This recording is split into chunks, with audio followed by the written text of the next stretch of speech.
आप देख रहे हैं समाचार एजेंसी ऑफ इंडिया में साइन न्यूज। नमस्कार दोस्तों, समाचार एजेंसी ऑफ इंडिया की साइन न्यूज में एक बार फिर आपका स्वागत है। भारत की रेल व्यवस्था अपने आप में एक बड़ा आश्चर्य और कौतूहल का मामला माना जा सकता है। आज अधेड़ हो रही पीढ़ी या बुजुर्ग लोगों को ध्यान होगा जिस तरीके से रेलगाड़ी चली आ रही है, इस तरह से धुआं उगलती रेलगाड़ी हमने सभी ने देखी है।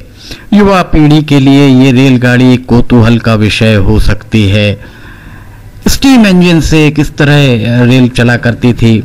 अगर आप 70 के दशक की बड़ी super duper hit movie Sholay देखें तो शोले में आपको स्टीम इंजन जरूर मिलेगा। स्टीम इंजन किस तरह से, ये देखिए किस तरह से इसके डब्बे हुआ करते थे उस दौरान में, और जब ये चला करती थी तो ऊपर से भी धुआं निकलता था और आजू बाजू से भी धुआं निकलता था। ऐसा कहा जाता था कि अगर आप इंजन के पीछे एक या दो तीन डब्बे में अगर बैठे हुए हैं तो आपका चेहरा काला होना स्वाभाविक है, क्योंकि इससे इतना धुआं उड़ता था। कोयले की कालिख उड़ा करती थी, कोयले और पानी से चला करती थी।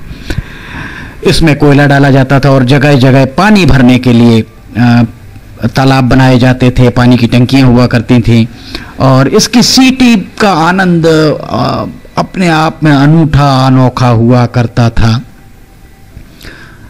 ये कुछ पुराने वीडियोस हमने संकलित किए हैं और आज युवा पीढ़ी को बताने का प्रयास कर रहे हैं कि भारत की रेल किस तरह चला करती थी, भारत में किस तरह से रेलवे हुआ करती थी। ये देखिए आप, कैसे दूर से ही पता लग जाता था कि रेलगाड़ी आ रही है। इस कदर धुआं उठता था, धुएं के गुबार बादल जैसे दिखाई देने लगते थे। इसमें बैठकर चलना अपने आप में एक शान की बात माना जाता था। उस दौरान इसमें सामान्य श्रेणी, स्लीपर श्रेणी और प्रथम श्रेणी, 3 ही श्रेणियां हुआ करती थी। तब वातानुकूलित डब्बे नहीं हुआ करते थे। देख सकते हैं आप किस तरह ट्रेन जा रही है, रेलगाड़ी। अंग्रेजों के द्वारा इस व्यवस्था को भारत में लाया गया था। भारत में पूरी की पूरी व्यवस्थाएं किस तरीके से संचालित हुई हैं, ये सारी चीज़ें आपको इतिहास खंगालने पर मिल जाएंगी। हम इनको आपको दृश्य रूपांतरण के रूप में दिखा रहे हैं। भारतीय रेल किस तरह से चला करती थी। 2 इंजन लगे हुए, एक इंजन आगे एक इंजन पीछे। फिलहाल रुकते हैं एक छोटे से ब्रेक के लिए, कहीं जाइएगा नहीं, हम जल्द हाजिर होते हैं।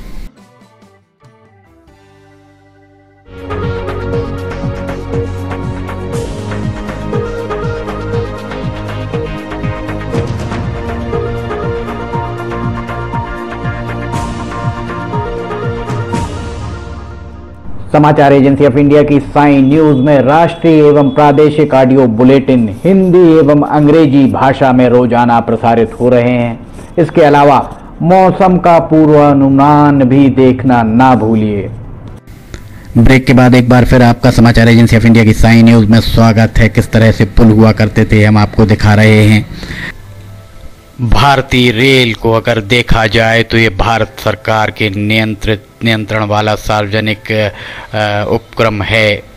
भारत में रेलवे की कुल लंबाई 67,415 किलोमीटर है। भारतीय रेलवे रोजाना 231 लाख यात्रियों और 33 लाख टन माल ढोती है। भारतीय रेलवे के स्वामित्व में भारतीय रेलवे के 12,147 लोकोमोटिव, 74,000 से अधिक यात्री कोच और लगभग 2,89,000 से अधिक वैगन। इसके अलावा 8,700 से ज़्यादा यात्री ट्रेनें प्रतिदिन, कुल 13,523 ट्रेन चला करती हैं। कोरोना काल में भी रेल बंद है। हम आपको पुरानी बात बता रहे हैं कि भारत में किस तरह से मीटर गेज को ब्रॉड गेज में तब्दील करने का काम जारी है। भारत में रेल सेवाएं बहुत सस्ती सेवा मानी जाती है। रेल अन्य परिवहन के साधनों के मुकाबले अगर आप रेल के सुविधाएं देखें तो रेल की सुविधाएं बहुत ज़्यादा इकोनॉमिक, बहुत सस्ती होती हैं। भारत में जो पहले रेलगाड़ियां चला करती थी वे पैसेंजर, एक्सप्रेस और मेल 3 तरह की गाड़ियां चलती थीं, पैसेंजर का किराया कम होता था, किंतु ये जगह जगह रुका करती थी। एक्सप्रेस उसका ठहराव पैसेंजर से थोड़ा सा कम हुआ करता था, उसका किराया ज़्यादा होती थी। और मेल एक्सप्रेस का किराया सबसे ज़्यादा हुआ करता था, क्योंकि ये बहुत कम स्थानों पर रुका करती थी। जनरल बोगी का किराया सबसे कम होता है, जबकि स्लीपर में उससे ज़्यादा, और उसके बाद वातानुकूलित अर्थात AC थर्ड, AC सेकंड और AC फर्स्ट क्लास, ये इन किराया गुणोत्तर क्रम में बढ़ते जाते हैं। जनरल बोगी में साधारण सुविधाएं होती हैं, स्लीपर में जनरल बोगी से थोड़ी अच्छी सुविधाएं होती, और AC कोच में सुविधाएं को बहुत ज़्यादा बढ़ाया जाता है। इस संबंध में रेल के जो पुराने लोग जो इससे यात्रा करते थे वो बताते हैं कि उस दौरान में पेशावर से चमन के अंगूर आया